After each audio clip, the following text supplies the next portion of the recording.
Well, good afternoon, everybody, and welcome back to Rob Motive JT.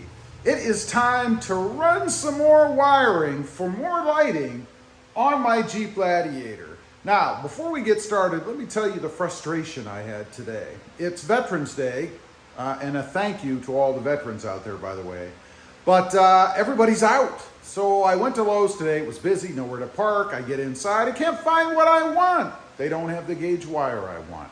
So Home Depot, of course, is lurking right around the corner. So I go to Home Depot. It's packed. I walk in, and they have those screens across the aisles because they're working in the aisles for your protection. And of course, it's in the aisle where the wiring is that I need. So I had to wait. Finally, I get down, and they did have what I wanted. That's how my day started off. But enough of that. Let's get into it. I'm running wiring for more lighting on the Jeep Gladiator. Recently, I had added 5 pod lights across the top. You guys can see here. I'm adding 2 more to the sides, and I'm going to tell you what they're going to be for at the end of the video. But let me show you. This is what they are, and if you have a guess, leave it before you find out at the end. I'll be curious if you can guess what they're for. But this is what I'm going to add. One side is red, one side is amber. That's the big hint. Now, the wiring I'm going to use, I could only find in 24-foot sections. It's a 16 gauge. The wire on the lights here are actually 18 gauge. Pretty darn thin, but I guess you don't need much. These are LEDs. They are called a 3-inch double face light, by the way. Now, what I'm going to do, when I ran the wiring for the lights up top, I drilled some holes in the sport bar. And I did that so that I could run wiring from here, which is where those lights are going to go on each side, to the back, because I've got to tap into something back there. Now, I did it on both sides, put a grommet in here. I think you might be able to see. Right there is a grommet with a hole, and same thing down here. Then they're going to just come right around, and they're going to run all the way to the back, and there's a hole, which I think you can see right there, maybe. But anyway, there is a way to access the back. So I'll tuck the wire in under here and run it all the way back. Same thing on the other side, although it's going to be interesting trying to fish the wire through this hole with the other wire in it. Hope I didn't create more of a problem by going with a smaller hole. We shall see. So I'm gonna set it up and see if I can't get the wiring. I have to run 2 wires on each side to the back to connect the lights up to what I'm gonna connect them up. Stay tuned. Okay, I've got my wire all ready. Here's the plan. Hoping to run down through the top, down to here, and then grab it with one of these little pick-like things and actually pull it through. That's my plan. So we're gonna go ahead, stick them down in there together. I'm sure they're not gonna stay together, but hopefully they'll bind enough in there that I can get them through. Now you might be thinking, well, gee, why don't you just tape them together, right? Because my hole's pretty small and I don't think I can get it through if I do that. So that's why I'm not doing it that way. So I'm just gonna feed these in, hopefully. Matter of fact, I am gonna curve them a little because I got lucky on the other side. When I did that, the curve actually went right to the hole. Maybe I just did get lucky, I don't know, but we're gonna see. If it works that easily again, I don't know. Plus that'll help once it gets through the bend there. Kind of like a colonoscopy. And I only say that because I recently had one myself. You might be thinking gross, but you know, hey, you gotta do what you gotta do. The alternative is much worse.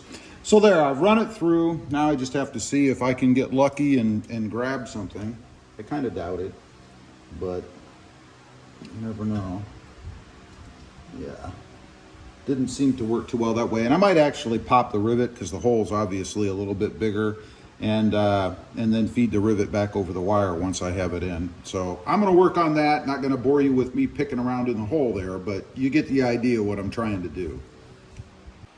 All right, I got the wire run. You can see it's through the grommets. I did have to pull both grommets to get it through, and here it is up across the top. Now, here's a little tip for you. I tried to run it down and then grab it down there. It was actually easier to feed it from the bottom up, and then I caught the wires here and pulled them through. It took 2 seconds, pretty easy. I'll be trying that on the other side when I get to that here in just a minute. But now, what we're gonna do is run it down like I had mentioned before. I'm hoping to get in right behind here somewhere, which should be pretty easy. And then just take it right underneath or behind the rail here, up to that little hole I mentioned. So first, I'm gonna go ahead and run this one, and then we'll run it down. All right, we've got both sides run. You can see the wire there, it went through, and it is definitely easier to feed up than down. Don't ask me why, but it is. It was really pretty simple, took about 2 seconds. Now, what I'm gonna do, I will probably insulate this with something along here. I don't know if it'll be a piece of shrink wrap or maybe some of that wrap stuff like this, wire loom, but something to hide it a little bit. And maybe it'll secure it a little bit there too. And then this will be tucked up underneath. You can see I've got it kind of run around. And fortunately for me, there is a pinch here, which is good because that allows me to run the wire up behind it, and it keeps it up there because the wire just moves in and out from underneath the bed cap. It's gonna go down there, right up in the corner. There's a little bit of a gap where I should be able to run the wiring down to the tail light. That's my plan. If not, I can go in through this hole. You see right there, that'll get me there as well. But if I can go behind there, that will keep the wire out of sight, which of course is what I'm really looking to do. So that is the running of the wire. Next, I'm gonna see if I can't get it down inside where the tail light is, and then that'll be the end of at least running it. And I'll just have to put the lights up here and hook them up. Now, I had told you earlier that I would let you know what I'm doing, and I'm gonna do that now. And that is, I'm putting turn signals up there. I just think it would be cool. They're gonna flash amber in the front and red in the back, trying to stay with code a little bit. Although here in Texas, I think they can actually be white. But that's what I'm gonna do. We'll see how it looks. If it looks stupid or tacky or whatever, then I'll take it off. But so far, I think it's gonna look pretty cool. I am gonna end the video here because I don't want it to get too long. And then we'll pick it up with the final part of the install, which will be connecting the wiring and actually mounting the lights up here. You guys will be able to see what it looks like. I can't wait to see it myself. This is one of those exciting mods for me. We shall see. Anyway, leave a comment. Let me know what you think. Crazy idea or not so bad? I'd be curious to know what you think. Also, real quick, I do have 2 additional channels. Rob Motive, project cars, all about currently the Mercedes-Benz, lots of stuff going on with that thing.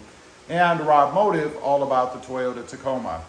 Check them out, and if you're interested, why not subscribe?